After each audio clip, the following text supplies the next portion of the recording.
화려한 결혼식장, 행복의 절정에서 신부가 쓰러집니다. 서진아, 왜 이러니 정신 차려. 서진이는 제가 알아서 합니다, 아버님. 혼인신고는 이미 완료했어요. 서진이의 보호자는 이제 접니다. 딸의 죽음 뒤에 숨겨진 진실을 파헤치는 아버지의 이야기입니다. 오늘 사연을 시작하기 전에 구독과 좋아요 버튼을 눌러주시면 당신의 하루에 작은 기쁨이 더해질 거예요. 구독과 좋아요는 무료입니다. 그럼 사연 시작하겠습니다. 서울 강남구 청담동, 초여름의 햇살이 유리창을 타고 쏟아지는 오후 2시. 이곳은 한 해에도 수백 건의 화려한 예식이 치러지는 특급 호텔 웨딩홀입니다. 천장 높이 매달린 크리스탈 샹들리에는 무지갯빛 빗줄기를 사방으로 흩뿌리고 있었고, 하얀 장미와 핑크빛 작약으로 장식된 단상은 마치 동화 속 한 장면처럼 보였습니다. 오늘 이 자리의 주인공은 바로 33세 신부 윤서진이었습니다. 서진은 웨딩홀 한쪽에 마련된 신부 대기실에서 전문 메이크업 아티스트의 손길을 받고 있었습니다. 거울 속 그녀의 얼굴은 점점 완성되어 가고 있었죠. 하얀 웨딩드레스는 레이스와 비즈 장식으로 섬세하게 꾸며져 있었고, 목에 걸린 진주 목걸이는 은은하게 빛났습니다. 드레스의 치맛자락은 바닥까지 길게 늘어져 있었고, 허리 부분의 실크 리본은 우아하게 묶여 있었습니다. 하지만 서진의 시선은 거울보다 손에 들린 스마트폰을 향하고 있었습니다. 그녀는 헬스 유튜버였고 구독자 30만 명이 넘는 인기 크리에이터였습니다. 오늘처럼 중요한 날을 그냥 넘길 리 없었죠. 여러분, 안녕하세요. 오늘 제가 드디어 결혼식을 올립니다. 서진은 스마트폰 카메라를 자신의 얼굴로 향한 채 환하게 웃었습니다. 지금 메이크업 받고 있는데요. 보이시죠? 이 드레스 정말 예쁘지 않나요? 사실 오늘 아침부터 긴장돼서 잠을 설쳤어요. 그래서 아침 일찍 제 채널 협찬사에서 보내주신 건강음료를 마셨답니다. 몸에 좋은 성분이 들어있다고 해서요. 비타민도 풍부하고 미네랄도 가득하대요. 여러분도 건강 챙기시면서 오늘 저와 함께 행복한 하루 보내세요. 정말 떨리네요. 이따가 버질로드 걸어갈 생각하니까 다리에 힘이 하나도 안 들어가요. 그녀는 능숙하게 브이로그를 찍어냈습니다. 메이크업 아티스트가 블러셔를 바르는 장면, 헤어 디자이너가 머리에 작은 티아라를 꽂는 모습까지 모두 담았습니다. 이 모든 것이 콘텐츠였고 그녀에게는 일상이었습니다. 서진은 몇 년 전부터 운동과 건강 관련 영상을 올리며 큰 인기를 끌었고 협찬 제의도 끊이지 않았습니다. 필라테스 강습, 단백질 보충제 리뷰, 다이어트 식단 공개 등 그녀의 채널은 다양한 콘텐츠로 가득했습니다. 그녀의 결혼식장 입구에도 여러 협찬사에서 보낸 화환들이 즐비하게 놓여 있었죠. 각 화환마다 회사 로고와 축하 문구가 크게 적혀 있었고, 일부는 서진의 유튜브 채널명까지 함께 적혀 있었습니다. 신부 대기실 밖 예식장 로비에서는 서진의 약혼자 박도연이 분주하게 움직이고 있었습니다. 40살의 도연은 서울 소재 대학병원 홍보팀 팀장이었습니다. 단정하게 빗어넘긴 머리, 잘 다림질된 턱시도 차림의 그는 겉보기에도 성공한 남자처럼 보였습니다. 키도 크고 체격도 좋았으며 말투도 세련됐습니다. 그는 예식장 입구에 놓인 화환들을 일일이 확인하며 사진을 찍었고 협찬사에서 보내온 음료 박스들이 제대로 배치되었는지 체크했습니다. 손에는 체크리스트가 적힌 수첩이 들려 있었고 그는 마치 기업 행사를 준비하는 실무자처럼 꼼꼼하게 모든 것을 점검했습니다. 여기 음료 박스는 로비 테이블 위에 2개씩만 올려놓으세요. 나머지는 안쪽에 보관하고요. 도연은 웨딩 플래너에게 지시했습니다. 그리고 병원 로고가 보이게 배치해 주세요. 홍보 효과가 있어야 하니까요. 하객분들이 사진 찍으실 때 자연스럽게 로고가 나오도록 각도를 조정해 주시고요. 테이블 위 안내 카드도 빠짐없이 놓으셨죠? 그의 말투는 차분했지만 어딘가 계산적이었습니다. 사랑하는 사람과의 결혼식이라기보다는 사업 파트너와의 협업 행사 같은 느낌이었죠. 도연은 이 결혼식을 통해 자신이 일하는 병원의 이미지를 높이고 서진의 유튜브 채널과 협업하여 추가적인 홍보 효과를 노리고 있었습니다. 그에게 이 결혼식은 단순한 인생의 축제가 아니라 하나의 프로젝트였습니다. 병원 이사진에게 보고할 자료도 이미 준비해 두었고 예식 후 소셜미디어 반응까지 분석할 계획이었습니다. 문틈 사이로 이 모든 광경을 지켜보는 사람이 있었습니다. 바로 서진의 아버지 윤재수였습니다. 62의 나이 은퇴한 중학교 국어교사인 그는 절제된 옷차림에 조용한 성품을 지닌 사람이었습니다.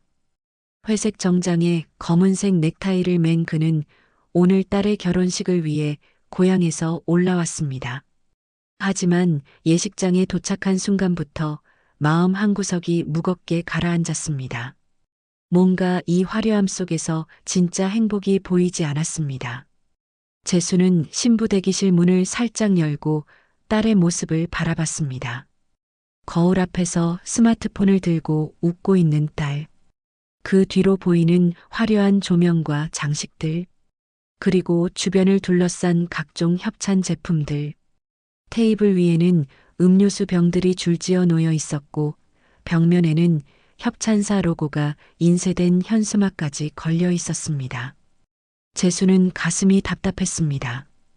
딸이 행복해 보이긴 했지만 뭔가 본질적인 것이 빠진 것 같았습니다. 사랑이 아니라 광고 속에서 결혼을 맞이하는 것 같았죠. 자신이 젊었을 때 아내와 결혼할 때는 이렇지 않았습니다. 소박했지만 따뜻했고 진심이 가득했습니다. 서진아 재수는 작게 중얼거렸습니다. 하지만 딸은 그의 목소리를 듣지 못했습니다. 여전히 카메라를 향해 밝게 웃으며 이야기하고 있었으니까요. 재수는 문을 조용히 닫고 복도로 나왔습니다. 그의 눈빛에는 불안과 걱정이 서려 있었습니다. 오랜 교직 생활 동안 수많은 학생들을 지켜본 그였기에 사람의 표정 뒤에 숨은 진심을 읽는 법을 알았습니다. 그리고 지금 사위가 될 도연의 표정에서는 사랑보다 계산이 더 많이 보였습니다. 복도 끝에서 도연이 누군가와 통화하는 모습이 보였습니다. 네, 맞습니다. 오늘 예식 끝나고 바로 혼인신고 넣을 겁니다. 서류는 이미 준비되어 있고요. 보험 수익자 변경도 함께 처리할 예정입니다. 네, 금액은 그쪽에서 확인하신 대로 맞습니다. 문제없이 진행될 겁니다. 재수는 그 말을 듣고 미간을 찌푸렸습니다. 보험? 결혼식 당일에 보험 이야기를 하다니. 그는 고개를 저었습니다. 요즘 젊은이들은 참 현실적이긴 하구나 하고 생각하려 했지만 마음 한편이 계속 불편했습니다. 아무리 현실적이라지만 결혼식 당일 아침에 보험금 이야기를 한다는 것은 뭔가 잘못된 것 같았습니다. 예식 시간이 다가오고 있었습니다. 하객들이 속속 입장하고 웨딩홀은 점점 북적이기 시작했습니다. 재수는 신부 측 가족석에 앉아 딸이 입장하기를 기다렸습니다.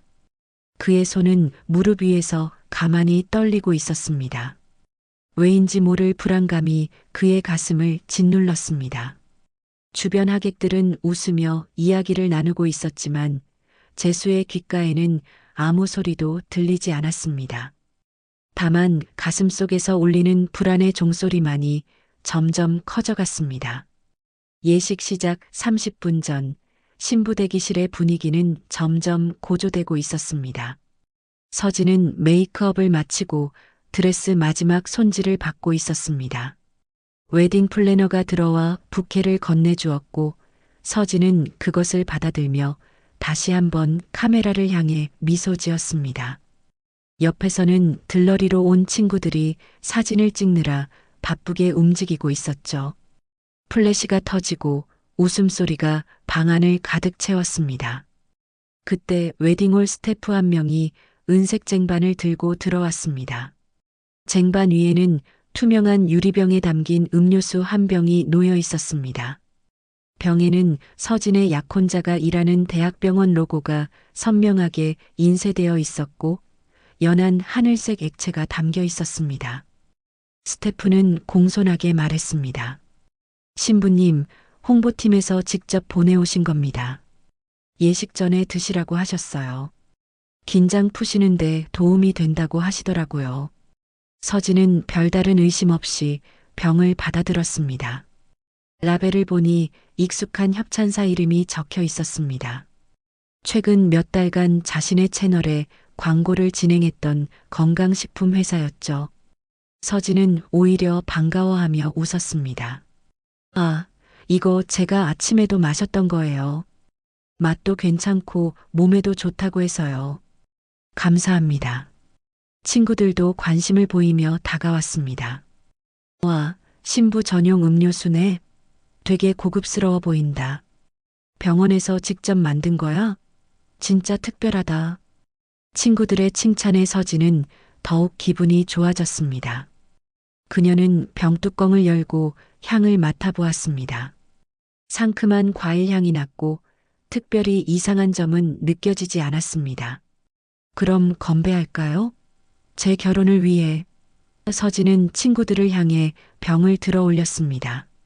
친구들도 각자 들고 있던 음료수 캔을 들어 올리며 함께 웃었습니다. 서진은 망설임 없이 병을 입에 대고 절반 정도를 단숨에 들이켰습니다. 시원하고 달콤한 맛이 목을 타고 내려갔습니다. 처음에는 아무 문제가 없어 보였습니다. 맛있네. 역시 우리 협찬사 제품은 믿을만해. 서진은 만족스러운 표정으로 병을 내려놓았습니다. 친구들은 다시 사진 촬영에 열중했고 웨딩 플래너는 예식 순서를 최종 확인하고 있었습니다. 모든 것이 순조로워 보였습니다. 하지만 약 10분쯤 지났을 때 서진의 얼굴에 미묘한 변화가 일어나기 시작했습니다. 이상한데. 서진은 이마에 손을 갖다 댔습니다. 갑자기 머리가 지끈거리기 시작했고 속이 메스꺼워졌습니다. 처음에는 긴장 때문이라고 생각했습니다. 결혼식을 앞두고 떨리는 것이 당연하다고 여겼죠. 하지만 시간이 지날수록 증상은 더 심해졌습니다. 손끝이 차갑게 식어갔고 식은 땀이 이마에 맺히기 시작했습니다. 서진아, 괜찮아? 옆에 있던 친구가 걱정스러운 표정으로 물었습니다. 서진의 얼굴이 점점 창백해지고 있었기 때문입니다. 분홍빛 블러셔 아래로 핏기가 사라지는 것이 눈에 보였습니다. 서진은 억지로 웃으려 했지만 입술이 파르르 떨렸습니다. 괜찮아. 그냥 좀 긴장돼서 그런가 봐. 물 좀 마시면 나아질 거야. 서진은 테이블 위에 놓인 생수병을 들어 한 모금 마셨습니다. 하지만 상황은 나아지지 않았습니다. 오히려 어지러움이 더 심해졌고 시야가 흐릿해지기 시작했습니다. 서진은 의자 팔걸이를 꽉 붙잡았습니다. 다리에 힘이 빠지고 있었습니다. 서진아, 친구 한 명이 소리쳤습니다. 서진이 의자에서 비틀거리며 쓰러질 듯한 모습을 보였기 때문입니다. 신부 대기실은 순식간에 아수라장이 되었습니다. 친구들이 서진을 부축했고 웨딩 플래너는 황급히 밖으로 뛰쳐나가 도움을 요청했습니다. 복도를 지나던 하객들도 무슨 일인가 싶어 신부 대기실 쪽으로 시선을 돌렸습니다. 곧이어 문이 벌컥 열리며 서진의 아버지 윤재수가 뛰어들어왔습니다. 재수는 복도에서 이상한 소음을 듣고 달려온 것이었습니다. 그가 본 광경은 충격적이었습니다. 딸이 의자에 기댄 채 고개를 떨구고 있었고 얼굴은 새하얗게 질려 있었습니다. 손은 가늘게 떨리고 있었고 입술은 파랗게 변해 있었습니다.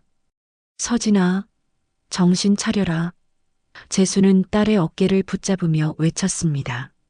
목소리는 떨렸고 눈빛에는 공포가 서려 있었습니다. 서진은 희미하게 눈을 뜨며 아버지를 바라봤지만 초점이 맞지 않았습니다. 입술을 움직이려 했지만 제대로 된 말이 나오지 않았습니다. 다만 가느다란 신음소리만 새어나왔습니다. 그때 신랑 박도연이 황급히 방 안으로 들어왔습니다. 하지만 그의 표정은 놀라움보다는 당황스러움에 가까웠습니다. 마치 예상하지 못한 변수가 생긴 것처럼 보였죠. 도연은 재빨리 상황을 파악하고는 주변 사람들을 향해 말했습니다. 아무 일 아니에요. 예식장에서 당황하지 마시고요. 그냥 긴장해서 그런 거예요. 신부들은 다 이러거든요. 잠깐 쉬면 괜찮아질 겁니다. 도연의 목소리는 차분했지만 어딘가 급하게 상황을 무마하려는 느낌이었습니다. 하지만 재수는 그의 말을 믿을 수 없었습니다. 딸의 상태는 단순한 긴장이 아니었습니다. 명백히 뭔가 잘못된 것이었죠. 긴장이라고? 이게 긴장으로 보이나? 재수는 화가 치밀어 올랐습니다. 하지만 도연은 여전히 침착한 척하며 재수를 진정시키려 했습니다. 아버님, 제가 병원 사람이잖아요. 이 정도는 흔한 일입니다. 곧 괜찮아질 테니 걱정 마세요. 하지만 서진의 상태는 점점 더 악화되고 있었습니다. 호흡이 가빠지고 땀이 온몸을 적셨습니다. 웨딩드레스는 이미 땀으로 얼룩져 있었고 메이크업은 무너지기 시작했습니다. 친구 한 명이 급히 구급차를 부르자고 외쳤습니다. 하지만 도연은 손사래를 치며 막았습니다. 구급차까지는 필요 없어요. 제가 병원 사람인데 제 차로 데리고 가면 됩니다. 소란 피우지 말고 조용히 처리합시다. 도연의 말에는 강압적인 느낌이 있었습니다. 재수는 그 순간 뭔가 이상하다는 확신이 들었습니다. 사위가 될 남자의 눈빛에서 딸을 걱정하는 마음이 보이지 않았습니다. 오히려 사건을 축소하고 감추려는 의도만이 느껴졌습니다. 재수는 더 이상 참을 수 없었습니다. 그는 직접 휴대전화를 꺼내 구급차를 불렀습니다. 도연은 입술을 깨물며 재수를 노려봤지만 이미 늦었습니다. 곧 사이렌 소리가 멀리서 들려오기 시작했습니다. 신부 대기실은 혼란에 빠졌고 예식장 밖 하객들도 수군거리기 시작했습니다. 화려했던 결혼식은 순식간에 악몽으로 변하고 있었습니다. 구급차가 호텔 정문에 도착했을 때는 이미 예식장 로비가 소란스러워진 후였습니다. 하객들은 복도에 모여 수군거렸고 일부는 휴대전화로 상황을 촬영하기까지 했습니다. 구급대원들이 들것을 들고 신부 대기실로 달려갔고 서진은 산소 마스크를 쓴 채 실려 나왔습니다. 하얀 웨딩드레스가 들것 아래로 축 늘어져 있었고 티아라는 어느새 벗겨져 바닥에 떨어져 있었습니다. 화려했던 신부의 모습은 온데간데없고 창백하게 질린 환자만이 남아 있었습니다. 재수는 딸의 손을 꽉 잡고 구급차에 함께 올라탔습니다.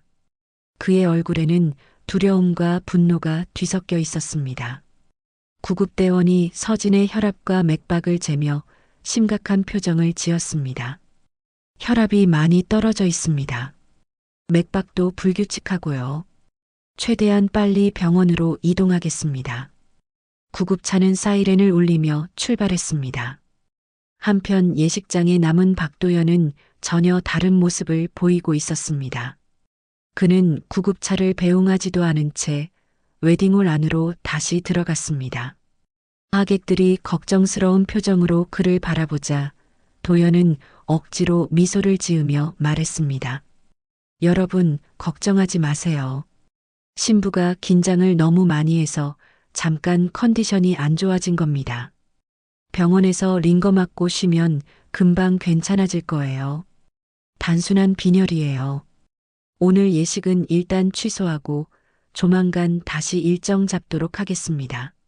멀리서 오신 분들께 죄송하다는 말씀 전하고 싶습니다. 도연의 말투는 침착했고 심지어 여유로워 보이기까지 했습니다. 마치 이런 상황을 이미 예상이라도 한 듯 대처가 빠르고 능숙했습니다. 하객들은 수군거렸지만 대부분 도연의 설명을 받아들이고 예식장을 빠져나가기 시작했습니다. 일부는 아이고 어쩌니 별일 없어야 될 텐데 라며 고개를 끄덕였습니다. 하지만 예식장 구석에서 이 모든 광경을 지켜보던 사람이 있었습니다. 서진의 대학 동창이자 친한 친구였던 이소영이었습니다. 소영은 화장실에 다녀오는 길에 신부 대기실 앞을 지나가다 이상한 대화를 엿듣게 되었습니다. 도연이 누군가와 통화하며 예상보다 빨리 진행됐다는 말을 하는 것을 들었던 것입니다. 소영은 그 말이 계속 마음에 걸렸습니다. 예상보다 빨리 진행됐다니 대체 무슨 뜻일까요? 소영은 조용히 예식장을 빠져나와 택시를 잡아타고 병원으로 향했습니다. 서진의 아버지에게 자신이 들은 이야기를 전해야 한다고 생각했습니다. 뭔가 석연치 않은 일이 벌어지고 있다는 직감이 들었기 때문입니다. 그 시각 대학병원 응급실에서는 서진에 대한 응급처치가 한창이었습니다. 의료진은 혈액 검사를 실시했고 링거를 꽂아 수액을 공급했습니다. 재수는 응급실 밖 대기실에서 초조하게 기다리고 있었습니다. 손은 떨렸고 가슴은 두근거렸습니다. 평생 교직에 몸담으며 조용히 살아온 그였지만 이 순간만큼은 무력했습니다. 딸을 지켜주지 못한 자신이 원망스러웠습니다. 1시간쯤 지났을 때 응급실 담당 의사가 나왔습니다. 의사는 심각한 표정으로 재수에게 다가왔습니다. 보호자분이신가요? 재수는 벌떡 일어나 대답했습니다. 네, 환자 아버지입니다. 제 딸 상태가 어떻습니까? 의사는 잠시 망설이다 입을 열었습니다. 혈액 검사 결과가 나왔는데요. 정상 수치를 벗어난 부분들이 있습니다. 특정 화학 성분이 검출됐고 중독 의심 소견을 보이고 있습니다. 환자분이 최근에 특이한 음식이나 약물을 섭취하신 적이 있나요? 중독? 재수는 귀를 의심했습니다. 중독이라니요? 그게 무슨 말씀입니까? 의사는 차분하게 설명을 이어갔습니다. 아직 정확한 원인 물질을 특정하지는 못했습니다만 혈액 내에서 일반적이지 않은 성분이 발견됐습니다. 추가 정밀 검사가 필요합니다. 재수는 머릿속이 하얘졌습니다. 중독이라니. 딸이 무엇을 먹었길래 중독이 되었단 말인가요? 그 순간 재수의 머릿속에 신부 대기실에서 봤던 장면이 스쳐 지나갔습니다. 테이블 위에 놓여있던 음료수 병. 병원 로고가 선명하게 찍혀있던 그 음료수. 그리고 도연이 홍보팀에서 직접 보냈다고 했던 그 말. 재수는 급히 의사에게 물었습니다. 혹시 음료수 때문일 수도 있나요? 예식 전에 음료수를 마셨던 것 같은데요. 의사는 고개를 끄덕였습니다. 가능성이 있습니다. 만약 그 음료수가 남아있다면 가져와 주시면 분석해 볼 수 있습니다. 재수는 곧장 예식장으로 전화를 걸었습니다. 하지만 웨딩 플래너는 이미 신부 대기실을 정리했고 음료수 병은 폐기 처분했다고 말했습니다. 재수는 이를 악물었습니다. 증거가 사라진 것입니다. 우연일까요? 아니면 의도적인 것일까요? 그때 병원 로비 쪽에서 누군가 다가오는 발소리가 들렸습니다. 재수가 고개를 돌리자 박도연이 여유로운 걸음으로 걸어오고 있었습니다. 턱시도는 여전히 단정했고 표정은 차분했습니다. 도연은 재수에게 다가와 정중하게 인사했습니다. 아버님, 서진이 상태는 어떻습니까? 제가 병원 직원들에게 최선을 다해 치료하라고 지시했습니다. 걱정하지 마세요. 도연의 목소리는 부드러웠지만 재수의 귓가에는 차갑게 들렸습니다.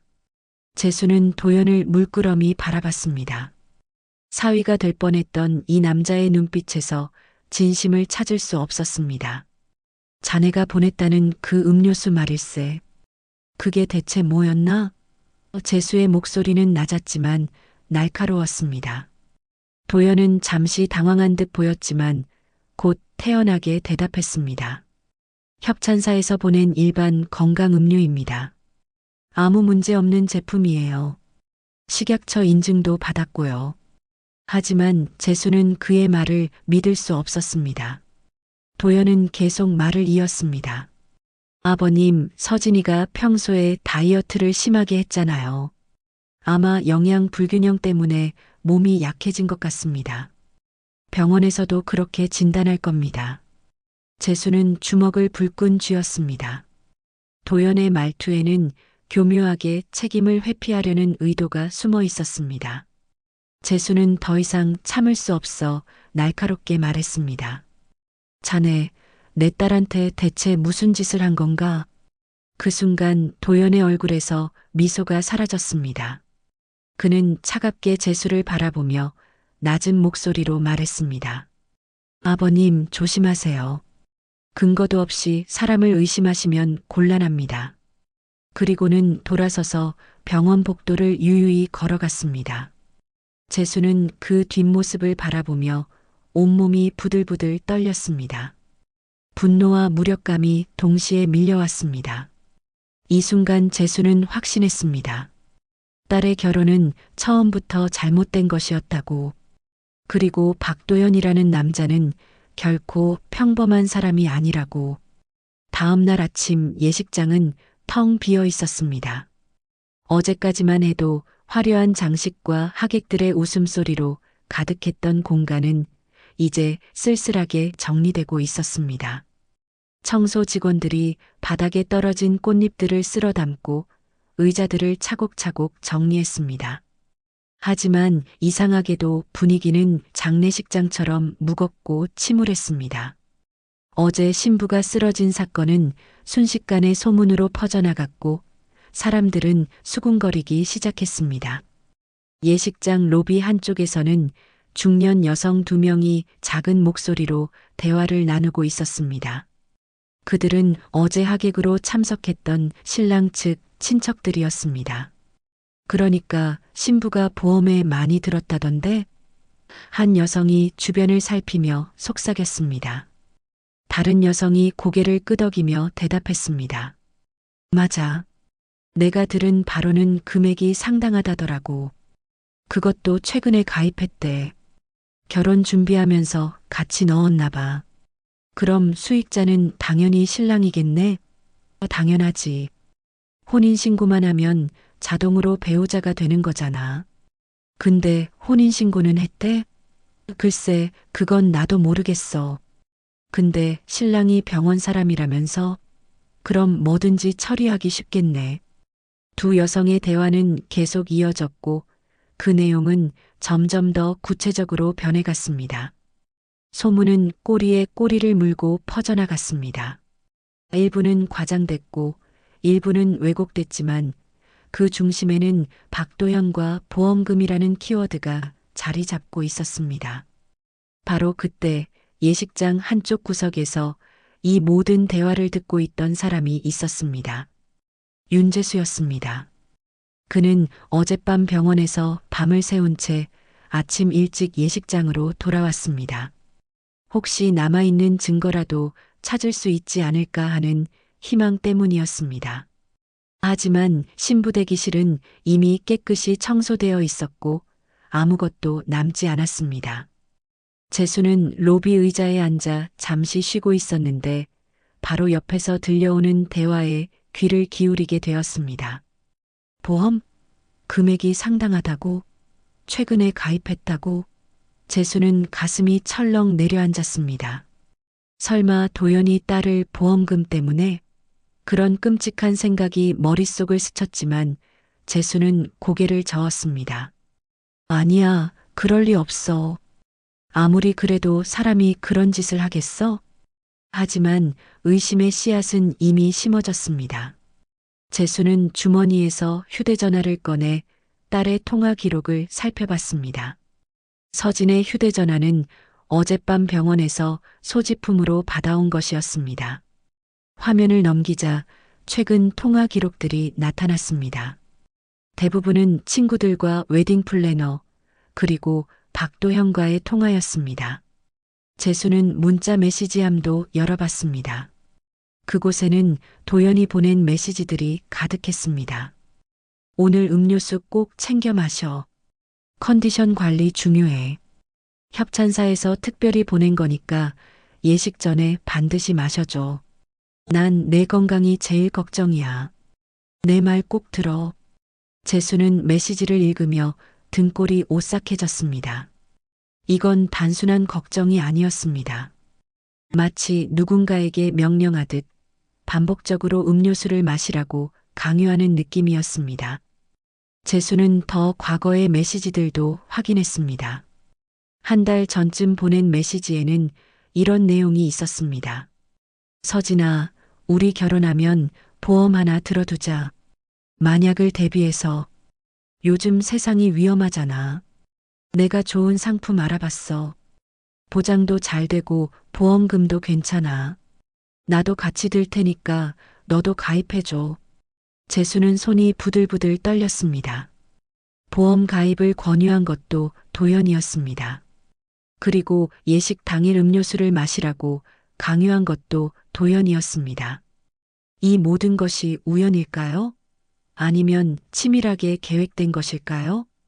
재수가 생각에 잠겨 있을 때 예식장 입구 쪽에서 낯익은 목소리가 들려왔습니다. 박도연이었습니다. 그는 웨딩 플래너와 이야기를 나누고 있었습니다. 어제 일은 정말 죄송합니다. 신부 측 가족들한테는 제가 따로 연락드릴 테니 신경 쓰지 마세요. 그리고 예식 취소 비용은 제가 부담하겠습니다. 웨딩 플래너가 조심스럽게 물었습니다. 그럼 다음 예식 일정은 어떻게 하시겠어요? 도연은 잠시 침묵하다가 대답했습니다. 일단 신부 건강이 회복되는 걸 봐야죠. 그런데 솔직히 말하면 상황이 좋지 않습니다. 어제 병원에서 들은 바로는 상태가 심각하다고 하더라고요. 재수는 그 말을 듣고 벌떡 일어났습니다. 상태가 심각하다고? 어젯밤 의사는 안정적이라고 했는데? 재수는 도연에게 다가가 물었습니다. 자네, 지금 무슨 소리를 하는 건가? 의사 선생님은 링거 맞고 쉬면 괜찮아진다고 했네. 도연은 재수를 보자 살짝 당황한 표정을 지었지만 곧 침착함을 되찾았습니다. 아, 아버님, 여기 계셨군요. 제가 오늘 아침 일찍 병원에 들렀다 왔는데 담당 의사가 추가 검사가 필요하다고 하더라고요. 혹시 모를 합병증을 확인해야 한대요. 재수는 도연의 눈을 똑바로 쳐다봤습니다. 자네, 내 딸한테 보험을 들게 했다지? 금액이 얼마나 되나? 도연의 얼굴이 순간 굳었습니다. 하지만 그는 금방 표정을 관리하며 대답했습니다. 그건 평범한 부부 보험입니다. 요즘 결혼하는 사람들은 다 들어요. 서로를 위한 배려죠. 수익자는 누군가? 재수의 목소리는 점점 날카로워졌습니다. 도연은 잠시 망설이다 대답했습니다. 혼인신고를 하면 자동으로 배우자가 수익자가 됩니다. 그게 법이에요. 그럼 혼인신고는 했나? 재수가 다그쳤습니다. 도연은 피식 웃으며 대답했습니다. 어제 예식 전에 이미 처리했습니다. 서류는 구청에 제출됐고요. 법적으로 저희는 이미 부부입니다. 재수는 온몸에 소름이 돋았습니다. 예식 전에 혼인신고를 먼저 했다니. 그 말은 곧 만약 서진에게 무슨 일이 생기면 도연이 자동으로 보험금 수익자가 된다는 뜻이었습니다. 재수는 이를 악물었습니다. 그때 도연의 휴대전화가 울렸습니다. 그는 전화를 받으며 한쪽으로 비켜섰습니다. 하지만 재수는 귀를 기울여 그의 대화를 엿들었습니다. 네, 맞습니다. 혼인신고는 완료됐습니다. 수익자는 당연히 제가 맞겠죠. 금액 확인하셨죠? 네, 문제없이 처리될 겁니다. 재수는 그 순간 온몸이 얼어붙었습니다. 도연은 지금 보험 설계사와 통화하고 있었습니다. 그것도 마치 이미 서진이 죽은 것처럼 보험금 처리를 확인하고 있었습니다. 재수는 더 이상 참을 수 없었습니다. 그는 도연에게 달려가 멱살을 잡았습니다.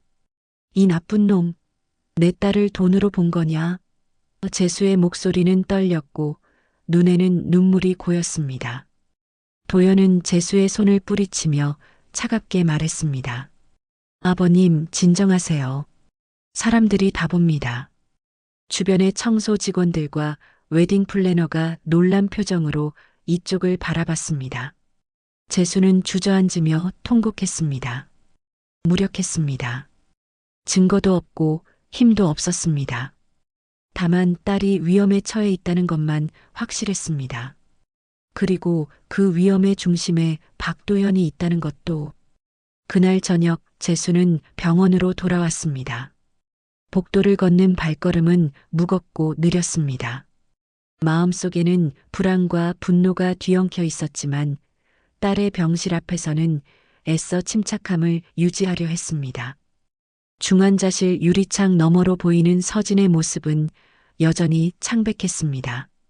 각종 의료기기들이 연결되어 있었고 모니터에는 심박수와 혈압이 깜빡이고 있었습니다.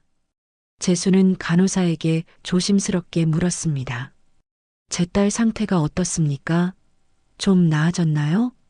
간호사는 차트를 확인하며 대답했습니다.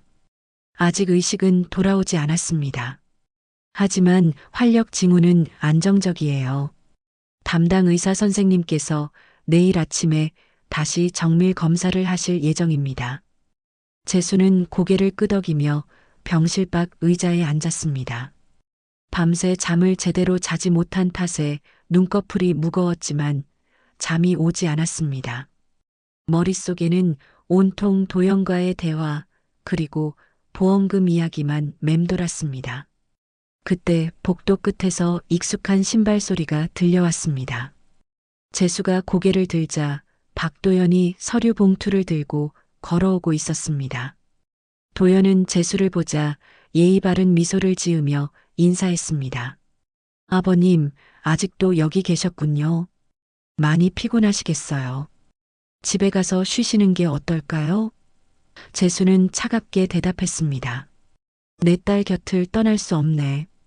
자네는 왜 여기 왔나? 도연은 손에 들고 있던 봉투를 보이며 말했습니다. 혼인신고 서류 사본을 가져왔습니다. 병원 측에서 법적 배우자 확인이 필요하다고 해서요. 이제 저는 공식적으로 서진이의 남편이니까 의료 결정권도 제게 있습니다. 도연의 말투는 정중했지만 그 안에는 묘한 우월감이 담겨 있었습니다. 재수는 주먹을 불끈 쥐었습니다. 자네가 무슨 결정을 내린다는 건가? 도연은 서류를 펼치며 대답했습니다. 만약 서진이의 상태가 더 악화되면 어떤 치료를 받을지 결정해야 하잖아요. 저는 의료계 종사자니까 최선의 선택을 할 수 있습니다. 아버님께서는 의학 지식이 없으시니 저를 믿으시는 게 좋을 겁니다. 재수는 도연의 눈빛에서 차가운 계산을 읽었습니다. 이 남자는 지금 딸의 생명을 자신의 소나기에 넣으려 하고 있었습니다. 재수는 떨리는 목소리로 물었습니다. 자네 정말로 내 딸을 사랑하는 건가? 아니면 그저 돈 때문인가? 도연의 표정이 순간 일그러졌습니다. 하지만 그는 곧 미소를 되찾으며 말했습니다.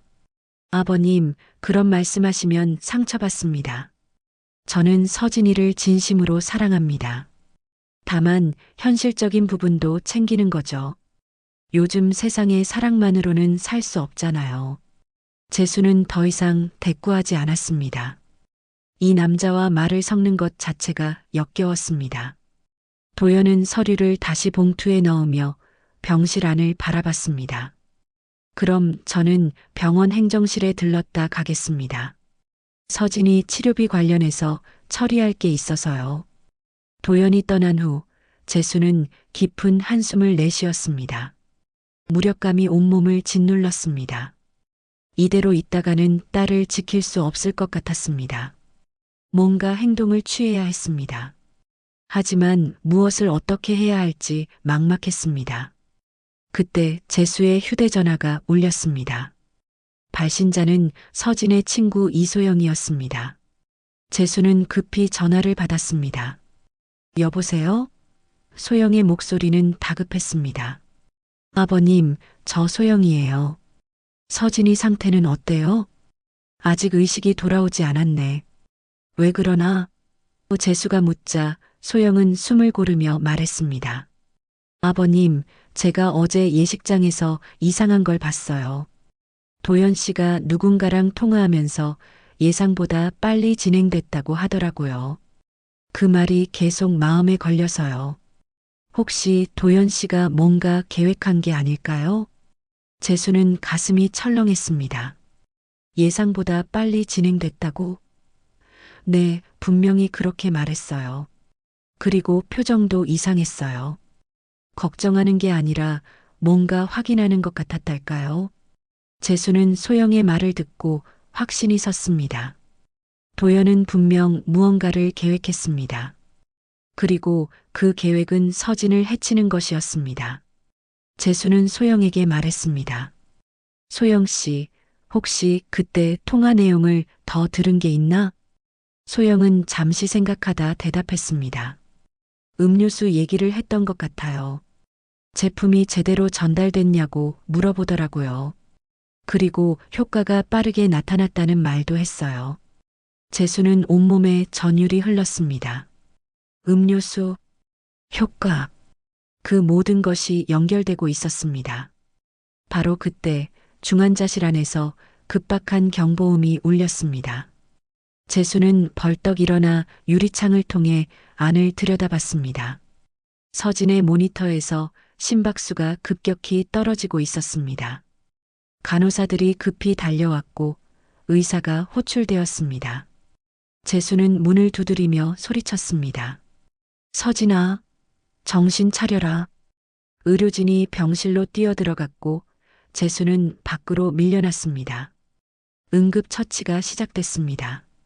재수는 복도에서 무릎을 꿇고 기도했습니다. 제발, 제발 살려주세요. 내 딸을 살려주세요. 10분이 지났을까요? 중환자실 문이 열리고 의사가 나왔습니다. 그의 표정은 심각했습니다. 재수는 다리가 후들거렸지만 간신히 일어서서 물었습니다. 선생님, 제 딸이 어떻게 됐습니까? 의사는 마스크를 벗으며 고개를 저었습니다. 환자의 심장이 멎었습니다. 심폐소생술을 실시했지만 의사는 말을 잇지 못했습니다.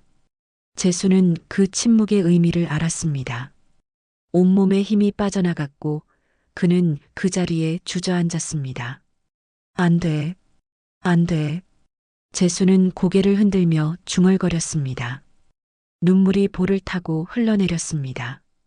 의사는 안타까운 표정으로 재수의 어깨에 손을 얹었습니다. 최선을 다했습니다. 죄송합니다. 재수는 중환자실 유리창에 이마를 대고 통곡했습니다. 저 안에 누워있는 딸은 이제 차가운 몸이 되어버렸습니다. 겨우 33세 나이에 결혼식 날 쓰러져 이틀 만에 세상을 떠난 것입니다. 재수는 주먹으로 가슴을 쳤습니다. 아빠로서 아무것도 해주지 못했습니다. 딸을 지키지 못했습니다. 바로 그때 복도 끝에서 박도연이 나타났습니다. 그는 의사와 짧게 이야기를 나눈 후 휴대전화를 꺼내 어딘가에 전화를 걸었습니다.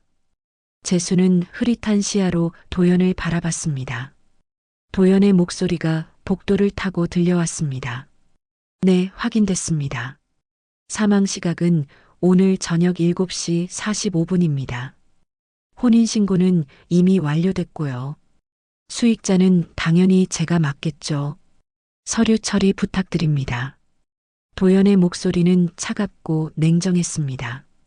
마치 사업 거래를 확인하듯 감정의 동요가 전혀 없었습니다.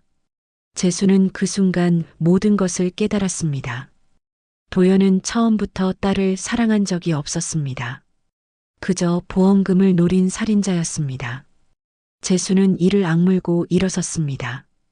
온몸이 떨렸지만 분노가 그를 지탱해 주었습니다.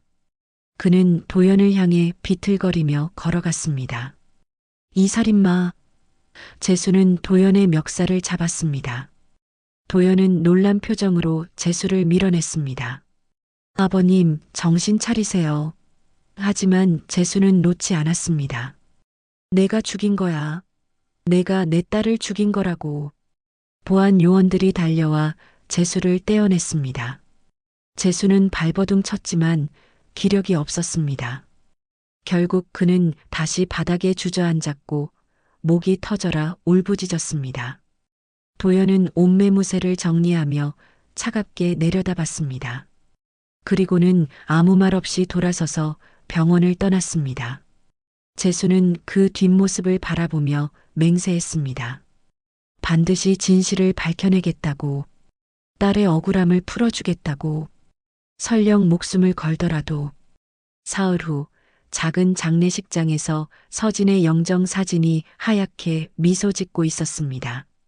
사진 속 서진은 밝고 건강해 보였습니다. 운동복을 입고 환하게 웃는 모습이었죠. 하지만 그 아래 놓인 영정 앞에는 국화꽃만이 쓸쓸하게 놓여 있었습니다. 조문객은 많지 않았습니다. 서진의 대학 친구 몇 명과 유튜브 관계자들, 그리고 고향에서 올라온 친척 몇 명이 전부였습니다. 재수는 상주석에 앉아 멍하니 영정을 바라보고 있었습니다. 며칠째 제대로 먹지도 자지도 못한 탓에 얼굴은 수척했고 눈은 푹 꺼져 있었습니다. 검은 상복은 그의 야윈 몸에 헐렁하게 걸쳐져 있었습니다. 조문객들이 와서 절을 하고 위로의 말을 건넸지만 재수의 귓가에는 아무것도 들리지 않았습니다.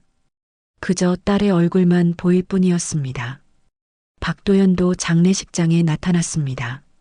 그는 검은 양복에 검은 넥타이를 메고 정중하게 분양했습니다.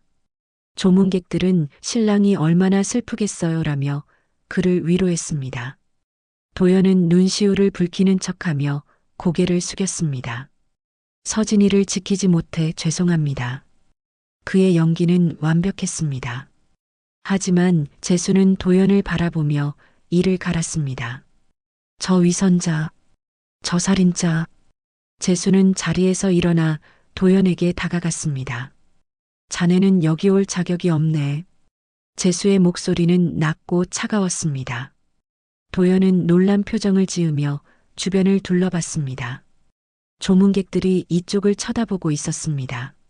아버님, 무슨 말씀을. 도연이 말을 잇기도 전에 재수는 그의 앞을 가로막았습니다. 자네가 내 딸을 죽였어. 난 알고 있네. 반드시 밝혀낼 거야. 재수의 눈빛은 불타고 있었습니다. 도연은 잠시 당황한 듯 보였지만 곧 침착함을 되찾았습니다. 아버님, 슬픔이 크신 건 이해합니다만 그런 말씀은 삼가주세요. 여긴 장례식장입니다. 도연은 조문객들을 의식하며 조심스럽게 말했습니다. 재수는 더 이상 참지 못하고 도연의 멱살을 잡으려 했습니다. 하지만 친척들이 달려와 재수를 말렸습니다. 형님, 진정하세요. 장례식장에서 이러시면 안 됩니다. 재수는 친척들에게 이끌려 다시 상주석으로 돌아왔습니다. 도연은 마지막으로 영정에 묵념을 올린 후 조용히 장례식장을 빠져나갔습니다. 그의 입가에는 미세한 미소가 걸려 있었습니다. 모든 것이 계획대로 흘러가고 있었습니다. 장례식이 끝난 후 재수는 빈 장례식장에 홀로 남았습니다. 조문객들도 떠나고 친척들도 돌아갔습니다. 재수는 딸의 유품 상자를 열었습니다. 그 안에는 서진이 생전에 사용하던 물건들이 담겨 있었습니다. 휴대전화, 지갑, 수첩, 그리고 작은 노트 한 권. 재수는 노트를 집어들었습니다. 표지에는 꽃무늬가 그려져 있었고 서진의 이름이 적혀 있었습니다. 재수는 첫 페이지를 펼쳤습니다. 거기에는 서진의 필체로 일기가 적혀 있었습니다. 재수는 천천히 페이지를 넘기며 읽기 시작했습니다. 오늘 도연 오빠가 청혼했다. 너무 기쁘다. 드디어 나도 결혼하는구나. 엄마가 살아계셨으면 얼마나 좋아하셨을까. 재수는 눈시울이 뜨거워졌습니다. 서진의 어머니는 5년 전 암으로 세상을 떠났습니다. 딸의 결혼식을 보지 못하고 떠난 아내를 생각하니 가슴이 아팠습니다. 재수는 계속 페이지를 넘겼습니다. 결혼 준비 과정이 적혀 있었습니다. 웨딩드레스 고르기, 예식장 예약하기, 청첩장 디자인 정하기. 서진은 행복해 보였습니다. 하지만 최근 날짜로 갈수록 일기의 분위기가 달라졌습니다. 도연 오빠가 자꾸 보험을 들라고 한다. 금액이 좀 큰 것 같은데 오빠는 만약을 대비해야 한다고 한다. 좀 부담스럽지만 오빠 말이 맞는 것 같기도 하고. 재수는 그 부분을 읽고 손이 떨렸습니다. 보험 이야기가 나오기 시작한 것입니다. 다음 페이지에는 이런 내용이 적혀 있었습니다. 요즘 도연 오빠가 자꾸 음료를 마시라고 한다. 협찬사 제품이라 마셔야 한다는 건 알지만 마실 때마다 속이 좀 불편하다. 어지럽기도 하고. 그런데 오빠한테 말하면 예민하다고 할 것 같아서 말 못하겠다. 재수는 그 부분을 읽고 온몸이 굳었습니다. 서진은 이미 증상을 느끼고 있었습니다. 하지만 아무에게도 말하지 못했습니다. 약혼자를 의심하고 싶지 않았던 것입니다. 재수는 페이지를 더 넘겼습니다. 오늘 오빠가 준 음료를 또 마셨다. 이번에는 머리가 정말 아팠다. 밤에 잠도 잘 못 잤다. 이상하다. 혹시 이 음료에 문제가 있는 건 아닐까? 아니야, 그럴 리 없어. 협찬사도 믿을 만한 곳이고 오빠가 직접 확인했다고 했잖아. 내가 너무 예민한가 봐. 재수는 눈물을 흘리며 계속 읽었습니다. 마지막 날짜의 일기에는 이렇게 적혀 있었습니다. 내일이 결혼식이다. 너무 떨린다. 근데 왜 이렇게 불안하지? 도연 오빠가 오늘도 음료를 보내왔다. 내일 아침에 꼭 마시라고 했다. 컨디션 관리에 좋다면서. 근데 솔직히 마시기 싫다. 속이 계속 안 좋거든. 하지만 내일은 특별한 날이니까 오빠 말대로 해야겠지. 아빠, 나 혹시 너무 의심하는 걸까? 재수는 노트를 가슴에 안고 통곡했습니다. 딸은 알고 있었습니다. 뭔가 이상하다는 것을. 하지만 사랑하는 사람을 의심하고 싶지 않아서 참았던 것입니다. 그리고 결국 그 참음이 딸의 목숨을 앗아갔습니다. 재수는 노트를 꼭 쥐고 다짐했습니다. 서진아, 내가 남긴 이 목소리를 아빠가 세상에 알리겠다. 내 억울함을 반드시 풀어주마. 그 나쁜 놈이 내게 무슨 짓을 했는지 밝혀낼 거야. 재수는 노트를 조심스럽게 가방에 넣었습니다. 이것은 증거였습니다. 비록 직접적인 증거는 아니지만 서진이 의심을 품고 있었다는 것을 보여주는 중요한 기록이었습니다. 재수는 휴대전화를 꺼내 경찰서 번호를 찾았습니다. 하지만 전화를 걸기 직전 멈칫했습니다. 경찰이 과연 믿어줄까요? 노트 한 권과 아버지의 의심만으로 수사를 시작해 줄까요? 재수는 고민했습니다. 더 확실한 증거가 필요했습니다. 병원 기록, 음료수 성분 분석, 보험 가입 내역. 그 모든 것을 모아야 했습니다. 재수는 휴대전화를 주머니에 넣고 장례식장을 나섰습니다. 밖은 어두워지고 있었습니다. 하늘에는 별이 하나둘 떠오르고 있었습니다. 재수는 하늘을 올려다보며 중얼거렸습니다. 서진아, 조금만 기다려라. 아빠가 반드시 진실을 밝혀낼 테니. 재수의 눈빛은 결연했습니다. 슬픔은 이제 분노로, 분노는 다시 의지로 변하고 있었습니다. 이제 시작이었습니다. 딸을 위한 아버지의 마지막 싸움이. 일주일 후, 재수는 자신이 평생 근무했던 중학교 동료에게서 소개받은 변호사 사무실을 찾아갔습니다. 하지만 변호사는 고개를 저었습니다. 어르신, 안타깝지만 이것만으로는 형사고소가 어렵습니다. 노트는 개인 기록일 뿐이고 법적 증거로 인정받기 힘듭니다. 더 확실한 물증이 필요해요. 법원에서는 추측이 아니라 명백한 증거를 요구합니다. 재수는 좌절했지만 포기하지 않았습니다. 그는 병원으로 향했습니다. 대학병원 본관 로비는 사람들로 붐볐습니다. 환자들과 보호자들이 복도를 오가고 안내 방송이 끊임없이 흘러나왔습니다. 재수는 안내 데스크에서 의무기록 사본 발급을 요청했습니다. 하지만 직원은 난처한 표정을 지었습니다. 보호자시라면 발급이 가능하지만 법적 배우자가 따로 계시면 그분의 동의가 필요합니다. 법적 배우자라니요? 재수가 되묻자 직원은 컴퓨터 화면을 확인하며 대답했습니다. 네, 고인의 배우자분이 박도연 씨로 등록되어 있습니다. 의료기록 열람에 대한 권한도 배우자에게 우선권이 있어서요. 개인정보보호법상 저희가 임의로 발급해 드릴 수 없습니다. 재수는 답답했습니다. 도연이 모든 것을 장악하고 있었습니다. 의료 기록조차 마음대로 볼 수 없었습니다. 법이 오히려 악인의 편을 들어주는 것 같았습니다. 재수는 한숨을 쉬며 병원 로비 의자에 앉았습니다. 어떻게 해야 할까요? 이대로 포기해야 하는 걸까요? 그때 누군가 재수의 옆에 조용히 앉았습니다. 윤 선생님이신가요? 낯선 목소리였습니다. 재수가 고개를 돌리자 50대 후반으로 보이는 남자가 앉아 있었습니다.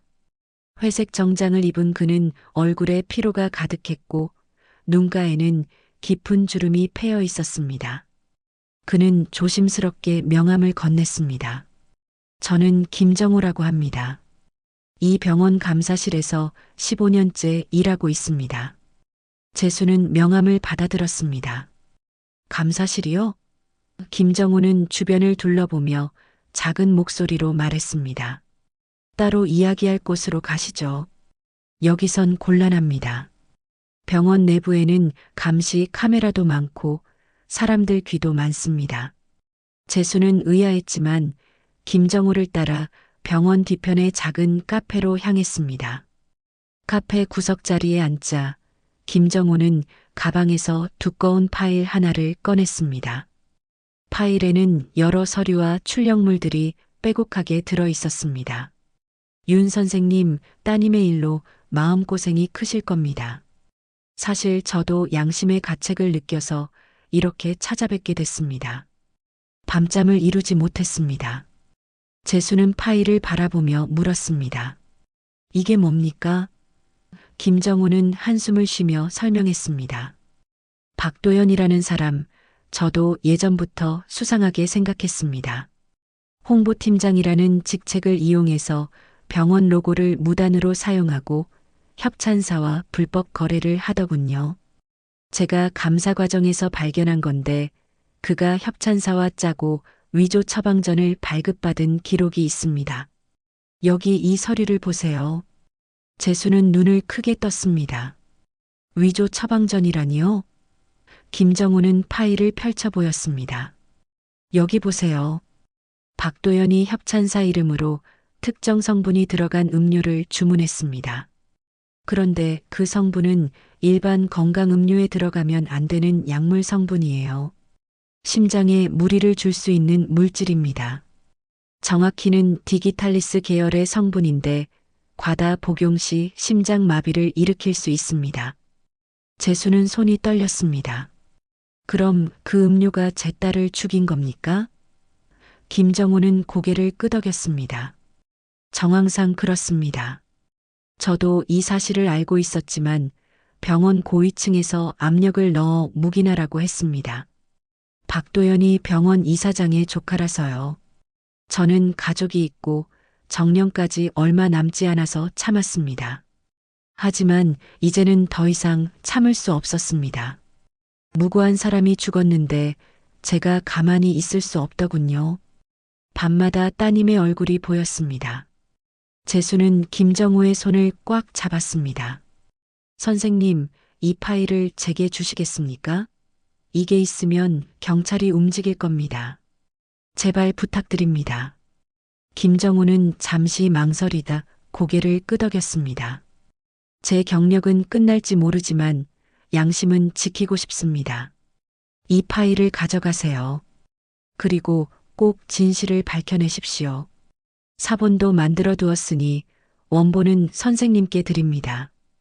재수는 파일을 받아들고 눈물을 흘렸습니다. 감사합니다. 정말 감사합니다. 선생님 같은 분이 계셔서 제 딸이 억울함을 풀 수 있게 됐습니다. 하늘이 도우신 겁니다. 김정호는 쓸쓸하게 웃으며 자리에서 일어났습니다. 부디 성공하시길 바랍니다. 저는 이만 가보겠습니다. 앞으로 병원에서 저를 만나시더라도 모르는 척 해주세요. 재수는 파일을 가슴에 안고 곧장 경찰서로 향했습니다.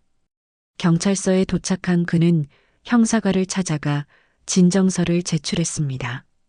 담당 형사는 재수의 이야기를 듣고 파일을 꼼꼼히 검토했습니다. 이 자료가 사실이라면 충분히 수사할 만합니다. 일단 박도연 씨를 참고인 조사하겠습니다. 협찬사 대표도 소환해서 교차 확인하겠습니다. 사흘 후 경찰은 박도연을 소환했습니다. 도연은 여유롭게 경찰서에 나타났습니다. 무슨 일로 저를 부르셨나요? 바쁜 사람인데 말이죠. 형사는 파일을 펼쳐 보이며 물었습니다. 박도연 씨, 이 문서에 대해 설명해 주시겠습니까? 협찬사와 공모해서 위조 처방전을 발급받은 사실이 맞습니까? 도연의 얼굴이 굳었습니다. 하지만 그는 곧 침착함을 되찾으며 대답했습니다. 그건 업무상 실수였습니다. 제가 서류를 잘못 작성한 거죠. 고의가 아니에요. 형사는 계속 질문했습니다. 그럼 부인께서 드신 음료에 특정 약물 성분이 들어 있었던 건 어떻게 설명하시겠습니까? 국립과학수사연구원에 분석을 의뢰한 결과 디기탈리스 성분이 검출됐습니다. 도연은 당황했지만 변명을 늘어놓았습니다. 그건 협찬사 측의 실수입니다. 저는 몰랐어요. 제가 왜 제 아내를 해치겠습니까? 저도 피해자입니다. 하지만 형사는 보험 가입 내역을 꺼내 들었습니다. 그럼 결혼 한 달 전에 고액보험에 가입하신 건 어떻게 설명하시죠? 수익자는 본인이고요. 보험금이 5억 원입니다. 도연은 말문이 막혔습니다. 형사는 계속 압박했습니다. 박도연 씨, 부인의 사망으로 받게 될 보험금이 5억 원입니다. 충분한 동기가 되지 않습니까? 도연은 이마에 땀을 흘리며 부인했습니다. 아닙니다. 저는 서진이를 사랑했어요. 이건 누명입니다. 변호사를 부르겠습니다. 하지만 증거는 계속 쌓여갔습니다. 협찬사 대표도 소환되어 도연과의 공모 사실을 자백했습니다. 음료 제조 과정에서 도연이 직접 약물을 넣으라고 지시했다는 것입니다. 은행 계좌 추적 결과 도연이 협찬사 대표에게 거액을 입금한 내역도 발견됐습니다. 결국 도연은 체포됐습니다. 수갑이 그의 손목에 채워졌고 그는 고개를 떨구었습니다. 경찰서 밖에서 재수는 그 장면을 지켜봤습니다. 도연이 경찰차에 태워지는 모습을 보며 재수는 눈물을 흘렸습니다. 딸의 억울함이 조금이나마 풀리는 것 같았습니다. 하지만 동시에 공허함도 느껴졌습니다. 아무리 범인을 잡아도 딸은 돌아오지 않았습니다. 재수는 하늘을 올려다봤습니다. 구름 사이로 햇살이 비치고 있었습니다. 서진아, 아빠가 약속 지켰다. 내 목소리를 세상에 알렸어. 부디 편히 쉬어라. 재수의 목소리는 떨렸지만 그의 눈빛은 평온했습니다. 이제 그는 딸에게 떳떳할 수 있었습니다. 6개월 후 법정에는 방청객들이 가득 들어찼습니다. 재판장은 엄숙한 분위기 속에서 진행됐습니다. 박도연은 피고인석에 앉아 고개를 숙이고 있었습니다. 그의 얼굴은 수척했고 눈가에는 그림자가 드리워져 있었습니다. 화려했던 과거의 모습은 온데간데 없었습니다. 검은 수의를 입은 그는 마치 이미 죄인으로 낙인 찍힌 사람처럼 보였습니다. 검사는 증거 자료들을 하나하나 제시하며 도연의 범행을 입증했습니다. 위조 처방전, 협찬사와의 공모 내역, 보험 가입 기록, 은행 거래 내역. 모든 것이 치밀하게 계획된 살인이었다는 것을 보여주었습니다. 피고인 박도연은 피해자와 결혼하기 한 달 전부터 고액보험에 가입하도록 유도했고 협찬사와 공모하여 독극물이 섞인 음료를 제조했습니다. 그리고 예식 당일 피해자에게 그 음료를 마시게 하여 사망에 이르게 했습니다. 이는 명백한 살인죄에 해당합니다. 변호인은 도연의 범행을 부인하며 정상 참작을 호소했습니다. 피고인은 깊이 반성하고 있습니다. 협찬사의 실수로 인한 불행한 사고였을 뿐입니다. 하지만 재판부는 변호인의 주장을 받아들이지 않았습니다. 증거는 명백했고 범행의 계획성도 뚜렷했습니다. 재수는 방청석에 앉아 재판을 지켜보고 있었습니다. 옆에는 서진의 친구 이소영과 병원 감사실의 김정호도 함께 있었습니다. 재수는 도연을 물끄러미 바라봤습니다. 한때 사위가 될 뻔했던 이 남자가 이제는 딸을 죽인 살인자로 법정에 서 있었습니다. 재수의 가슴은 여전히 아팠지만 이제는 분노보다는 슬픔이 더 컸습니다. 재판장이 판결문을 낭독하기 시작했습니다. 피고인 박도연은 금전적 이득을 목적으로 피해자를 살해한 것이 명백히 인정됩니다. 범행의 수법이 치밀하고 잔인하며 반성의 기미도 보이지 않습니다. 따라서 본 재판부는 피고인에게 무기징역을 선고합니다. 무기징역. 법정 안에서 술렁임이 일었습니다. 도연은 고개를 떨구었고 변호인은 항소를 검토하겠다고 말했습니다. 하지만 재수는 판결에 만족했습니다. 비록 딸은 돌아오지 않지만 최소한 정의는 실현됐습니다. 도연은 평생 감옥에서 자신의 죄를 되새기며 살아가야 할 것입니다. 재판이 끝난 후 재수는 법원 계단을 천천히 내려왔습니다.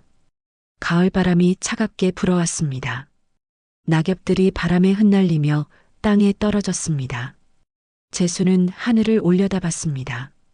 구름 한 점 없는 맑은 하늘이었습니다. 서진아, 이제 편히 쉬어도 되겠니?